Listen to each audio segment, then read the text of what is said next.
afternoon and welcome to CEC Gurukul lecture. In continuation with the series on sociology of kinship, in today's lecture we're going to understand the interconnection between gender, violence and cultural code. So we are aware of the idea that there are different forms of violence which takes place especially within the private domain or in the family. Here in this lecture, we're going to discuss how kinship structures are interconnected with the caste code or cultural code, and they play a significant part in kind of increasing violence.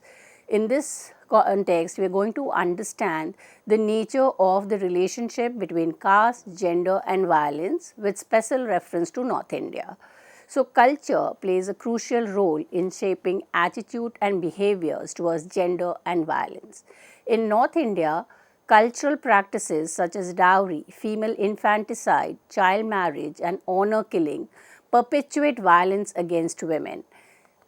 Dowry related violence is a prevalent issue where women are subjected to physical, emotional, economic abuse by their husband and in-laws for not meeting dowry demand. But however, in much of discourse we see that all forms of violence are kind of conceptualized with reference to the family related violence. What is neglected or kind of not discussed widely is crimes related to caste code or crimes related to cultural code. Here the reference to honor killing, where because of the marriage outside the caste or outside the certain regulated boundaries, they are kind of taking of life of boys and girls. So these family related crimes are kind of not the only forms of crime. Crimes which are underreported and neglected are intercaste and intra-caste marriages, which infringe cultural norms and customary practices. So, even in the sociological discourses, much of the discussion is around intercaste violence. So, people are of general opinion that much of the violence that emerges is either you marry outside your caste and therefore people are not aware or not much sociological discussions are around issues of intra-caste, that is within the caste. So, you have a jati where there is a subdivision of the caste and marriage rules kind of sanctions marriage within certain jati. So, even going outside that jati can call for violence. Perceived as a common occurrence, these have shown a tendency to escalate over the years. Most of them lead to direct violence perpetrated by the male-female members on the conjugal partner. These forms of crimes are decisively regarded as family or private matter, which remain hushed up and confidential affair. Some of them spill over into the wider community domain. Now, when we talk about violence, gender, caste, these are some of the issues which have been widely discussed, and we cannot kind of make an attempt to understand all of it. In this lecture, the focus would be to discuss a specific article or a work of Prem Chaudhary. Why the reason we are going to discuss this particular essay is because obviously it's talking about gender, violence, caste relations, and it is kind of based on the study of the violence in specifically North India, that is in Haryana. And also the reason that we need to discuss this is because it's part of the syllabus of undergraduate in most of the universities and colleges. So, the focus is entirely to understand how Prem Chaudhary is trying to make the connection between kinship relation, the caste and community code and the occurrence of violence. The major question is that have these crimes kind of declined or have they become less significant with modernization, urbanization and consumerism? And related question is caste not relevant today? And when we look into the forms of violence or the forms of gender based violence that occurs because of caste prescriptions, because of the functioning of the Khap Panchayat, the argument that Prem Chaudhary arrives at is that these forms have further aggravated with globalization and urbanization, and caste consciousness has become more kind of acute. People have become more aware of their caste identity, and therefore the occurrence of violence has increased. Now, the caste consciousness has increased, crime has increased, so where do we put the gender? Now, within this increased consciousness of community feeling, the idea of izzat or honor, women's status has kind of negated, and therefore, they continue to be the subject of violence and they continue to kind of have a subordinate status in the society. So, now the focus would be to kind of make sense of Prem Chaudhary's article where she talks about gender, cultural code and violence.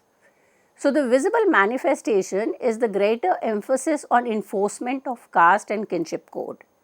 As marriage provides the structural link between caste and kinship, a closer surveillance is according to the marital alliances.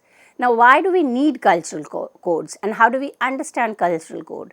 Now, all kinship system kind of gives us certain rules of marriages. That is, it prescribes where you can marry or it prohibits certain marriage partner. So, this is what is referred to as kinship based cultural code. Now, when it provides this marriages linkages and relationships are established through kinship, the caste is the most important factor and it is kind of recognized as kind of a pure form of union, or it is kind of legitimate form of personal network which is built. Any breach in these caste linkages brings down the status of not only the immediate family, but also the clan and finally the entire caste group. This factor was and remains a most potent consideration behind the enforcement of strict caste and sexual codes. So, North India, we are aware of the fact that it is majorly patriarchal, whereby the father or the men holds power and authority not only in the public sphere, but also in the private sphere. So, the gender wage gap or the the lower female sex ratio are all indication of the power dynamic between the men and women in northern India. Now, here we are trying to understand how this gender hierarchy is reinforced through cultural norms, religious beliefs and social practices. So, women are often subject to discrimination, limited access and education and healthcare and restricted mobility. Now, these are not the outcome, these are the consequences of the implication of caste and cultural code. These inequality creates a power imbalance between the men and women, making women more vulnerable to violence. So, women are kind of custodians of the culture, or what we call the community honor or izzat. So, both at the individual level and at the community level, the certain codes which are gendered are prescribed for women, not only to kind of regulate her own life, but also to regulate collective associations which are formed through marriages. Now, North India is known for its deep rooted patriarchal norms and traditional cultural practices that perpetuate gender inequality and contributes to the prevalence of violence against women. Further, kinship linkages provided by marriage gives a caste group its strength, recognition and leverage in society and polity. So, kinship based cultural codes are constructed mainly to control female sexuality, and bestowal of her sexuality in marriage is crucial. So, when we read sociological or anthropological literature by Veena Das or Leela Dubey, we see a connection between gender, kinship and caste, and all these cultural codes or cultural norms are prescribed in order to ensure that the negotiations and marriages are for the purpose of reproduction, and anything outside it is considered as illegitimate.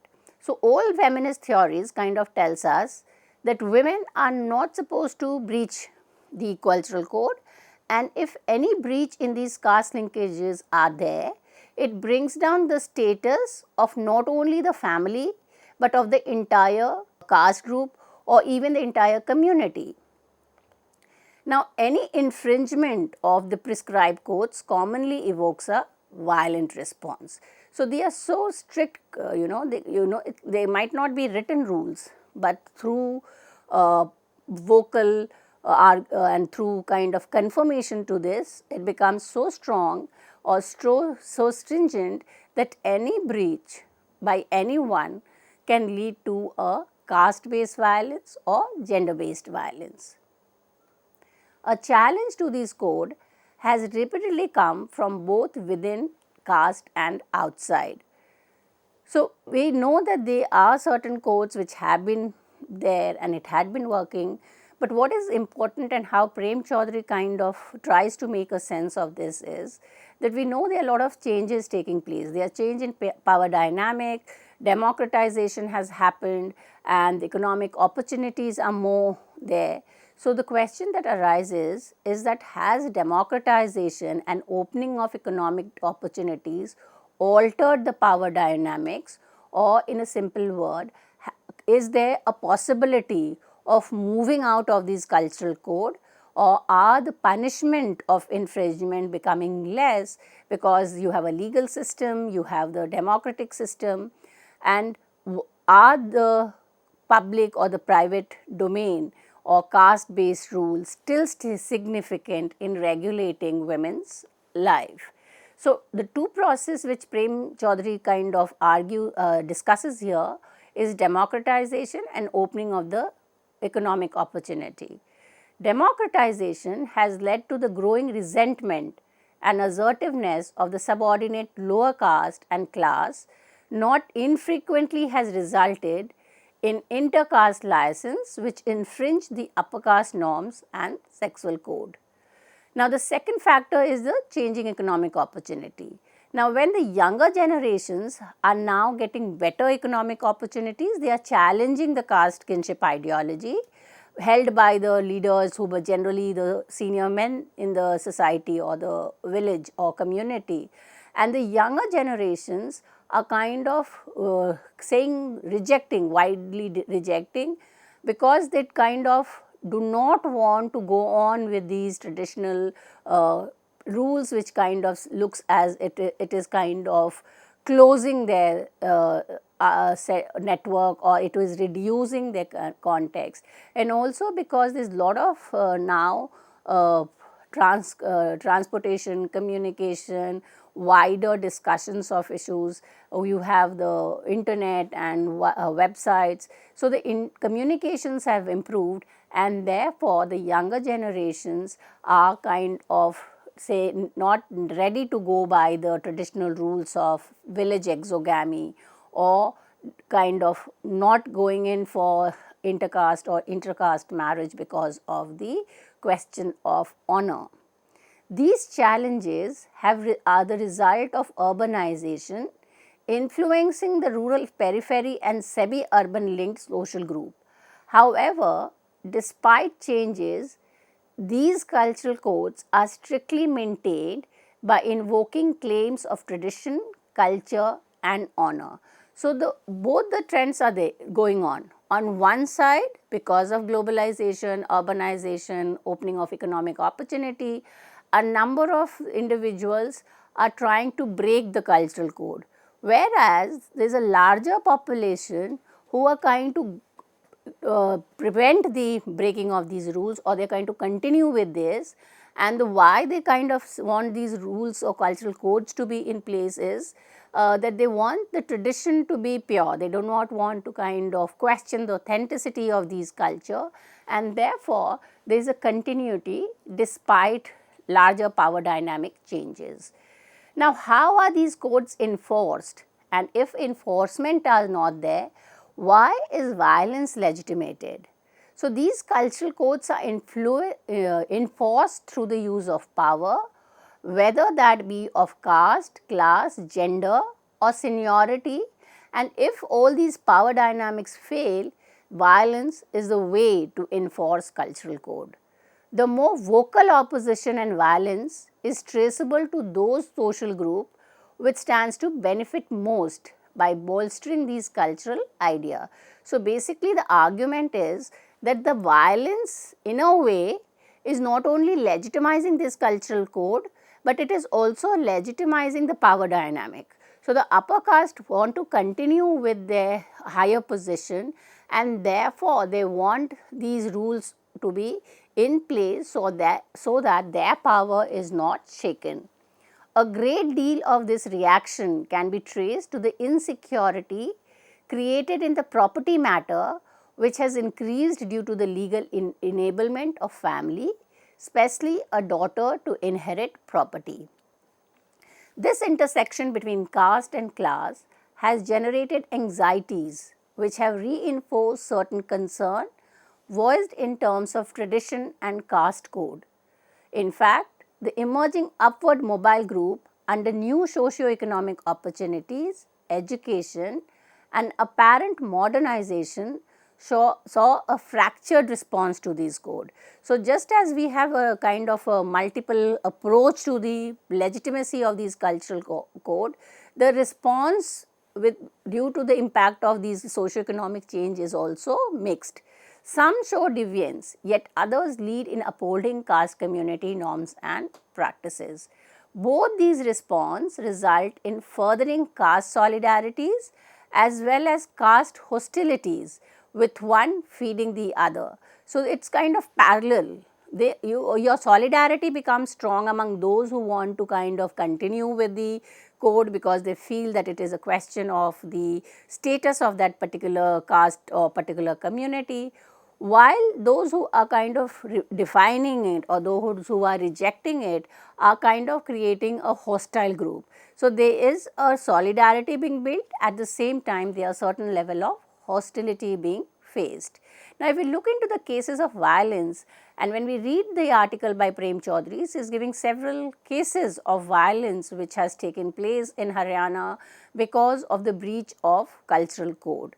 Now, the running thread noticeable in all these cases are family and community honor, cultural and customary practices, moral and sexual code, role of caste panchayat, emphasis on caste purity and extreme violence. In rural Haryana, those cases which are tabulated as sex crime are oftenly acknowledged to be nothing but cases of love affairs, with abducted women being consenting party, reported as cases of kidnapping and abducting.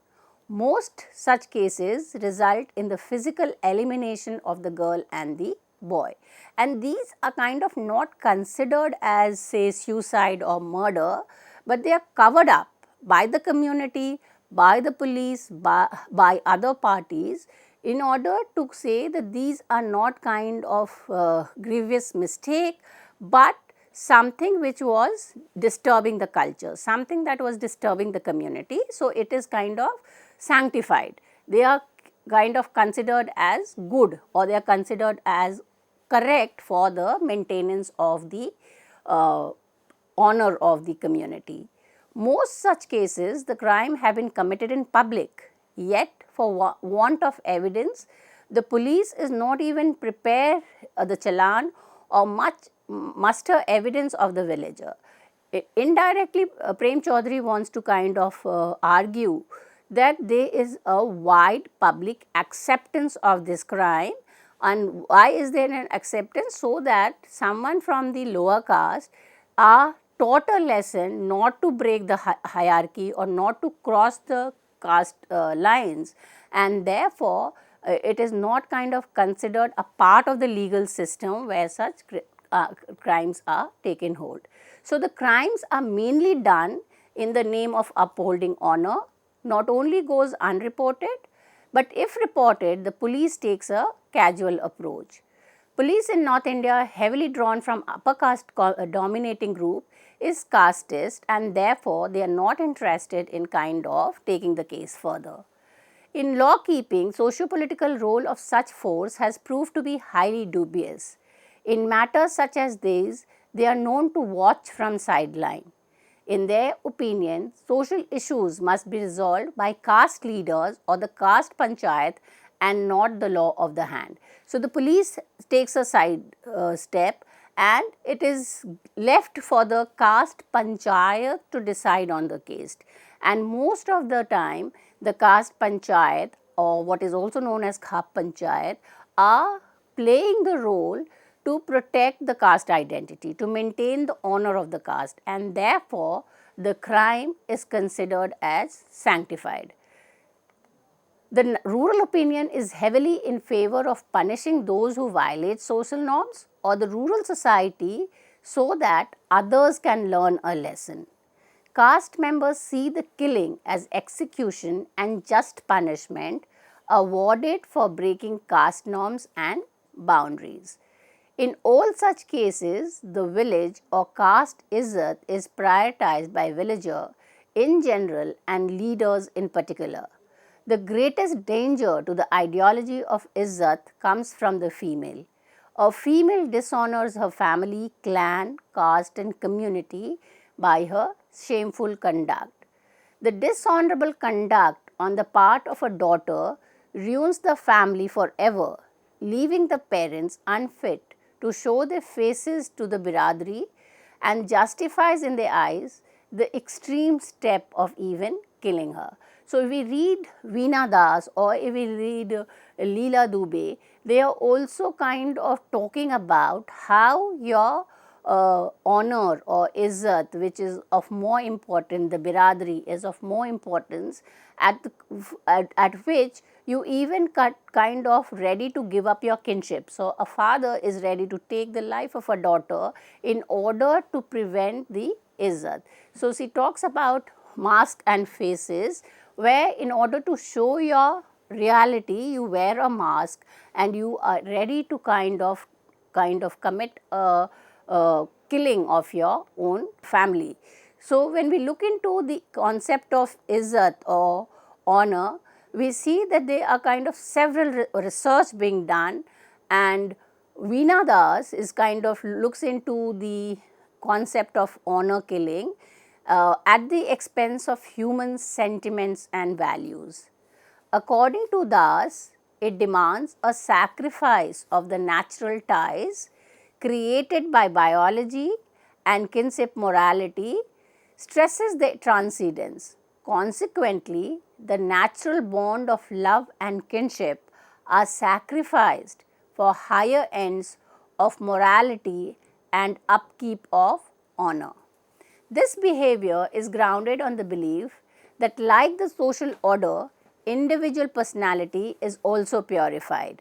So, the concept of honor actually kind of legitimizes and sanctifies the killing or suicide, and that is what Prem Chaudhary is also arguing in her article, that the gender and caste becomes more important even in a time when there is a legal system, the democracy, the caste code, the cultural code dominates and it regulates the domestic sphere in a way that there is a kind of increase in the violence in the name of the honor.